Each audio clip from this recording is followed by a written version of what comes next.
Voilà un petit schéma qui résume le sujet tel qu'il nous a été donné initialement et qui prouve bien toute la complexité de créer de l'espace public.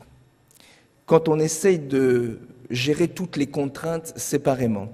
C'est-à-dire qu'en fait, c'est vrai que dans le cahier des charges, on nous avait juste donné l'inventaire des obligations à prendre en compte sur cette rue très passante, dans lequel il fallait non seulement maintenir une circulation automobile, c'était dans le programme, maintenir des espaces de livraison, maintenir une voie pompier de 4 mètres de large, également prendre en compte une circulation spécifique pour les vélos, et si on en ajoutait quelques-unes, on arrivait sur un projet tout à fait baroque et tout à fait absurde, et qui quelque part rejoignait la difficulté qu'on avait à Toulouse de faire d'une certaine manière des choix un peu forts en matière d'espace public, au risque de produire une ville très fractionnée.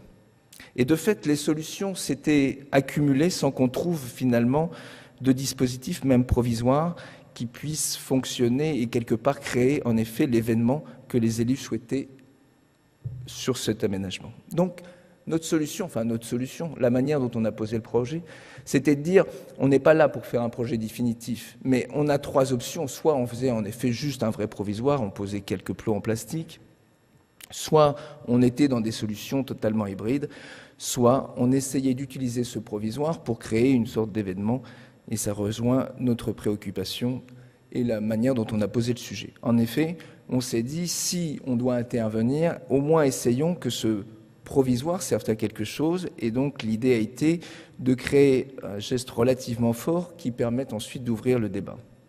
Avec 4 thématiques. 4 thématiques qu'on a voulu ouvrir tout à fait modestement, parallèlement donc, je le répète, à ce concours sur le centre-ville, à travers la rue.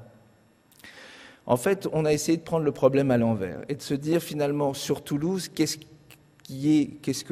que sont les grands enjeux qui, selon nous, doivent être pris en compte dans le cadre des aménagements définitifs et comment est-ce qu'on peut ouvrir le débat sur ces 4 grandes questions. 4 questions, douceur, partage, modernité, dialogue. Sur la douceur, c'était finalement le constat quand on avait une ville de où la voiture avait une présence particulièrement forte, plus forte que sur les autres métropoles, on le verra. Partage, c'était qu'on était sur une ville très fragmentée, qui était liée à son histoire et qui était liée aussi à la manière dont on l'avait aménagée.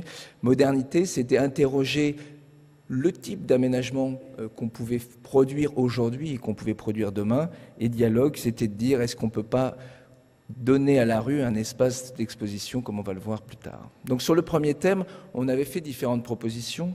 Ce n'est pas la plus ambitieuse qui a été retenue, mais qui était de dire finalement profitons de cet aménagement provisoire pour tester déjà une manière et différents plans de circulation qui permettent de réduire la place de la voiture dans le centre-ville. Et quelque part, l'idée était de tester éventuellement, même des propositions faites à l'issue de ce concours sur les espaces publics, de les tester de manière provisoire. La plus ambitieuse étant celle du bas, je ne vais pas rentrer dans les détails. On est pour l'instant resté sur une ambition un peu moindre qui rend un peu plus compliquée la gestion de la rue aujourd'hui. Le deuxième thème, c'était la question du partage. C'était en fait de se dire, on ne va pas, avec les contraintes qu'on a aujourd'hui dans la rue, pouvoir tout résoudre des problématiques qui nous sont données dans le sujet. Mais si on doit créer un événement, si on doit susciter un débat, pour nous, c'était d'arriver à créer un espace le plus large possible, qui était celui finalement qui manquait à Toulouse. Et en effet, de toutes les métropoles françaises, je dirais qu'il était assez frappant que Toulouse était l'une des dernières qui n'avait pas de vrais espaces vraiment spacieux, et la fréquentation qui a eu lieu dès le lendemain de l'ouverture de la rue prouvait que le besoin était fort.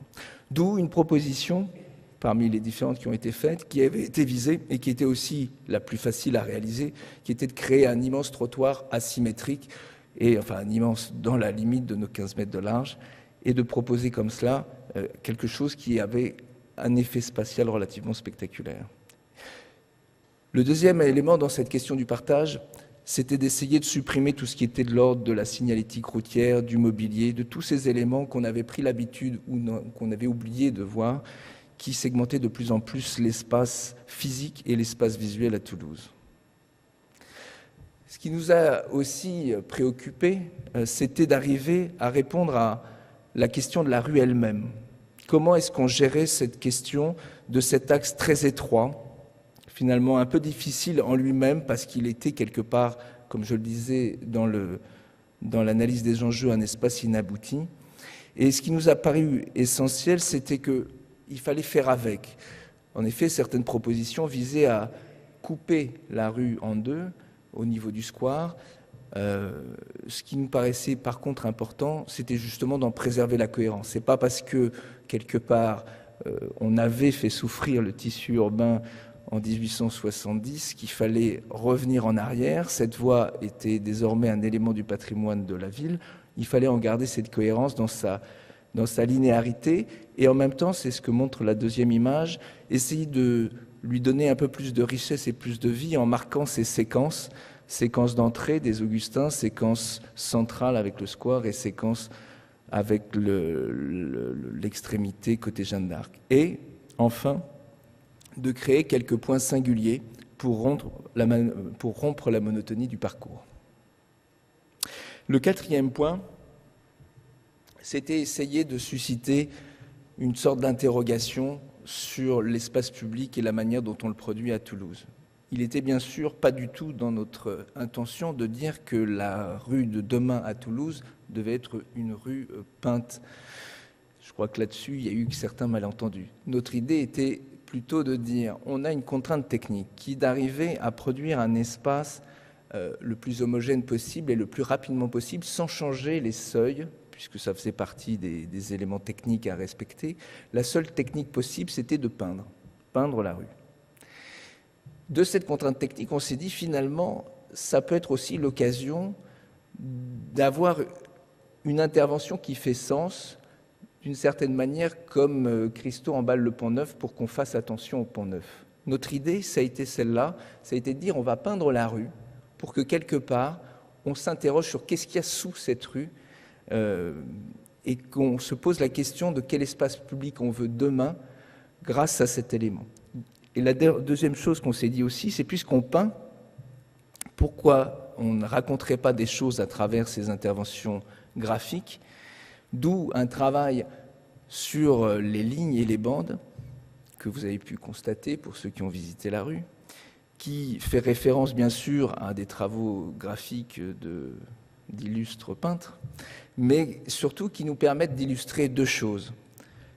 Ils nous permettent d'illustrer d'une part l'histoire de cette rue que j'évoquais précédemment, et notamment de cette contradiction qui a été longtemps liée à sa faible dimension, sa contradiction entre un espace qui était, comme je le disais, très traversant, qui était un axe lourd de la circulation toulousaine, qui a longtemps coupé très nettement le centre-ville en deux. Et c'est ce qui exprime les premiers éléments graphiques avec les lignes très fines, presque subliminales, qui expriment cette axialité qui, au moment des carrefours et au moment où elle croise les rues anciennes de Toulouse, s'inverse, comme on le voit sur l'image en haut à gauche. La deuxième idée dans le travail graphique au sol, qu'on voit plus sur l'image à droite, c'était d'illustrer la question hautement sujette à débat de la question du partage de l'espace public, en essayant de distinguer ici les espaces qui étaient en même temps des espaces fluides, des livraisons et des piétons. Les espaces livraison étant juste marqués au sol et étant, si la police municipale allait jusqu'au bout de la logique du projet, ouverts uniquement jusqu'à 11h du matin et rendus aux piétons à l'issue de cette période matinale. Troisième élément, la piste cyclable qui fut l'objet de moult débats, qui elle également faisait l'objet d'interventions graphiques spécifiques.